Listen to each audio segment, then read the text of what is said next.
السلام علیکم دوستو،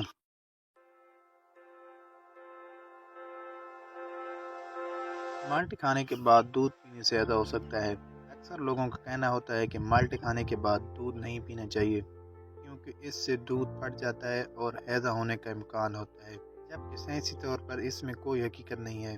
انسان ساری عمر میں صرف 10% دماغ استعمال کرتا ہے۔ اکثر لوگوں کا یہ ماننا ہے کہ انسان ساری عمر اپنے دماغ کا صرف 10% حصہ استعمال کرتا ہے، باقی 90% دماغ کے استعمال سے قبل ہی مر جاتا ہے، جبکہ اس میں کوئی سچائی نہیں ہے۔ دودھ پینے سے زخم خراب ہوتے ہیں۔ دودھ میں ایسی پروٹین موجود ہوتی ہیں جو زخموں کو جلد بھرنے میں مدد دیتے ہیں، مگر کچھ لوگوں کا کہنا ہے کہ زخم کی صورت میں یا کسی آپریشن کے بعد اگر ٹانکے لگے ہوں تو دودھ نہیں پینا چاہیے، ورنہ زخم خراب ہو جائیں گے۔ جبکہ جسم کے لیے دودھ بہت ضروری ہے اور خاص طور پر فوری طاقت فراہم کرنے کا ایک بڑا ذریعہ ہے۔